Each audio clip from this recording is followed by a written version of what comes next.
Hello दोस्तों, आज हम पढ़ेंगे न्यूटन की गति के नियम। तो सबसे पहले न्यूटन की गति के 3 नियम होते हैं। सबसे पहला जड़त्व का नियम या गैलीलियो का नियम, सेकंड नियम संवेग संरक्षण का नियम और थर्ड नियम क्रिया प्रतिक्रिया का नियम। तो सबसे पहले हम पढ़ेंगे न्यूटन की गति का प्रथम नियम। क्या होता है न्यूटन की गति का प्रथम नियम?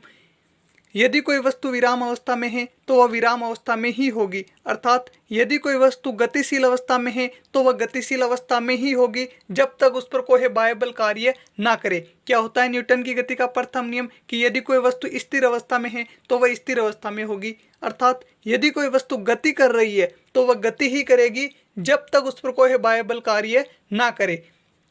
एग्जाम्पल, ठहरी हुई मोटर या रेलगाड़ी के अचानक चल पड़ने पर उसमें बैठे यात्री पीछे की ओर झुक जाते हैं। कि एक रुकी हुई मोटर गाड़ी है, अगर वह अचानक चल पड़ती है तो उसमें जो यात्री बैठे हुए होते हैं वो पीछे की ओर झुक जाते हैं। ऐसा क्यों होता है?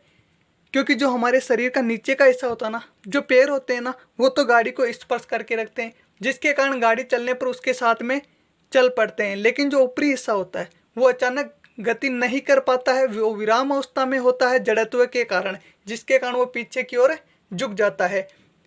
चलती हुई कार या गाड़ी के अचानक रुकने पर उसमें बैठे यात्री आगे की ओर झुक जाते हैं कि कोई कार है वो तेज रफ्तार से चल रही है। अगर हम उसमें अचानक ब्रेक लगाते हैं तो उसमें जो यात्री बैठे हुए होते हैं ना, वो आगे की ओर झुक जाते हैं। कोई भी कार है अगर अचानक ब्रेक लगाती है तो उसमें बैठे हुए यात्री आगे की ओर झुक जाते हैं। ऐसा क्यों होता है?